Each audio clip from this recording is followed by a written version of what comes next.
One of the most amazing things about stories is how they can create a whole new world with its own culture, its own people, and get you to care about that world to the point that you'll cheer when things go right and you'll cry when things go wrong.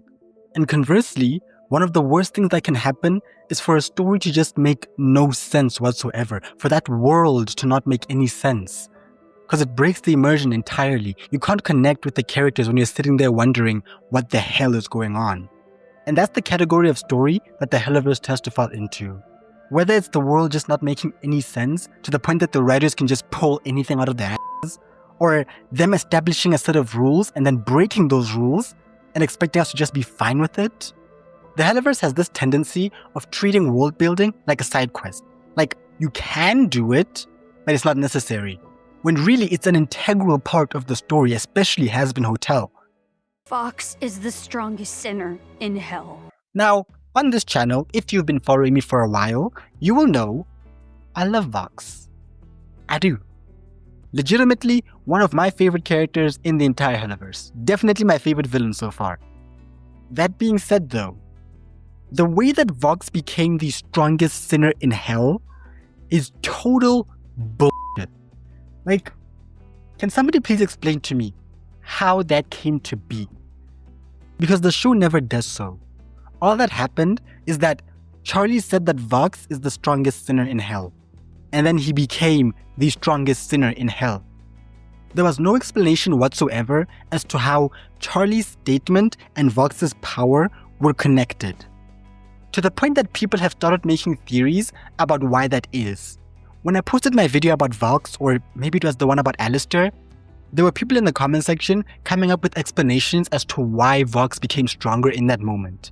The first one was somebody saying that Vox's power is based on approval rating, which, I'll be honest, makes sense. He's the TV head guy. He ran a media empire when he was alive. It would make sense for his power to be connected to approval ratings. I get it. However, the problem with that explanation is that why would people give a shit what Charlie thinks? So far, canonically, Charlie has been interviewed twice, live, and embarrassed herself both times. There's been a documentary series, whatnot, about her, and it didn't paint her in a good light. People have seen her fail time and time again. They've laughed in her face, left her hotel in droves. Why do they care about who she thinks is the strongest sinner in hell?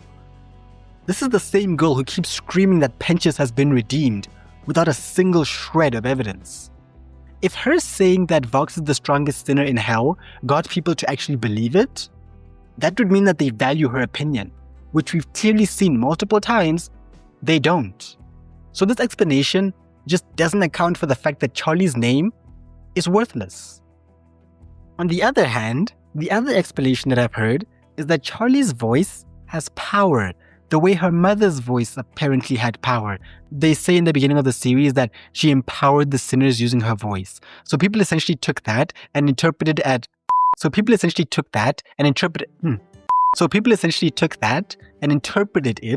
as her voice gave the sinners actual power.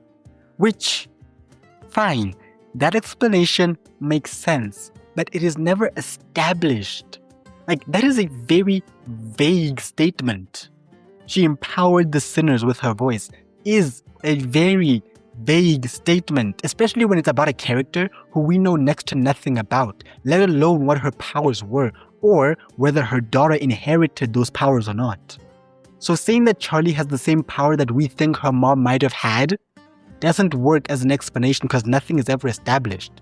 Personally, I think that the approval rating one makes the most sense because his approval rating hit 100 at that moment. But it doesn't make sense when you take into account who is saying this. Like, if Alistair said that Vox is the strongest sinner in hell, bro, I can see everybody backing Vox after that. But Charlie saying it? Who gives a shit? And the mere fact that there are two vastly different theories to explain such a major moment in a series, because objectively it makes no sense, speaks to just how little sense the magic system works and how bad the world building is in the Hellaverse. A lot of it just makes no sense. It's like, as a viewer, you're expected to either already know how the system works or be willing to go find out outside of the series how the system works. Which, no, that's not a good thing. It's just bad storytelling. And the thing that makes these world-building sins even worse is that even when they do explain how the world works, they don't stick to it. We can finally settle this once and for all. If we go back to the moment where Vox became the strongest sinner in hell, immediately after that, Vox and Alistair start fighting. And Alistair wins, which to me is like, okay, let me ignore the fact that the whole strongest sinner in hell thing doesn't make sense. Let me just accept that Vox is the strongest sinner in hell. Why is Alistair able to beat him? Like, was it his smarts? If so, we didn't see him do anything particularly clever when he's fighting Vox, so I don't think that really tracks. Did he get stronger in the fight?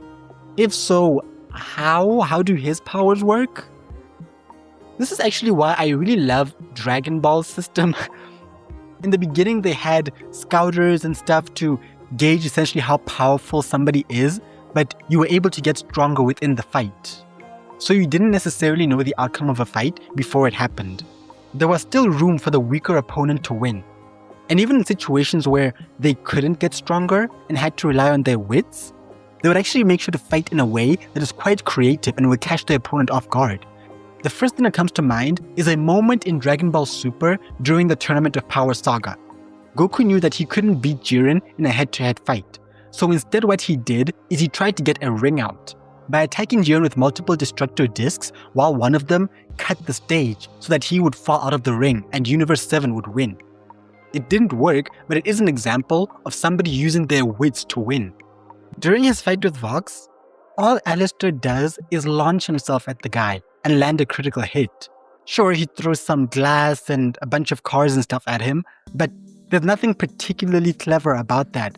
Vox does the same thing. He throws Alistair against buildings and stuff. So it definitely wasn't his superior wit that got Alistair the W. And so far I haven't even mentioned the fact that we're talking about Alistair at his weakest. He just got his ass handed to him by an archangel. He literally has stitches holding him together. Like, Vox is supposed to be the strongest sinner in hell at this point, but he still lost. So, is the strongest sinner in hell thing even true? Because according to the writers, it is, but only for as long as they say that it is, which is about 3.4 seconds. And it's not just in the major moments where the world building just falls apart, it's also in just everyday plain conversation between characters. If we go to Hellaverse, there is a hierarchy that clearly separates sins from imps and hellhounds. Imps are treated as lesser beings. They're thrown around like pillows, held like stress toys, and they're used to hold up tea. Nobody has any form of respect for imps. They're basically seen as playthings, and hellhounds are even below imps, bought and sold like livestock. But supposedly, nobody sees anything wrong with the Queen of Gluttony, one of the 7 deadly sins, dating a hellhound.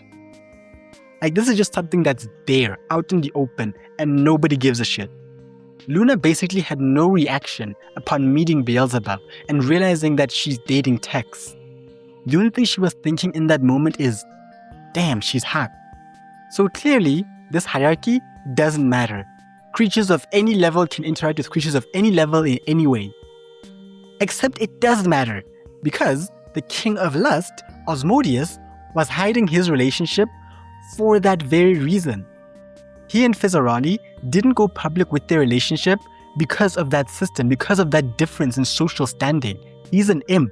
He's the king of lust. Their relationship is considered taboo. Mammon even says to Osmodius that he's going to regret making their relationship public. And yet, Beelzebub clearly hasn't experienced any consequences for making that relationship public. And before y'all say, well, she's the Queen of Gluttony, so maybe she just has a big appetite. First of all, pause. Second of all, He is the king of lust. I can't imagine anybody expecting him to limit his taste to upper-class demons only. Like, bro, it just doesn't make any sense. On one hand, it's taboo to date a lower-class being. On the other hand, nobody gives a shit. We all know you enjoy slamming it with the lower class plebs. So yeah, if it wasn't clear, I'm not exactly a fan of the Hellaverse's world building. It just doesn't work for me. Anyways, if you like this video, please consider subscribing. If you're already subscribed, please consider becoming a member of the channel. You'll get to decide on things like what series I should watch and review, what kinds of topics I should cover, and you'll also get the uncensored versions of my videos, so you'll get to hear me crash out without all the bleeping. Otherwise, if you'd like to get to hear more of my thoughts on the Hellaverse's writing, make sure to click this video here. Until then, cheers!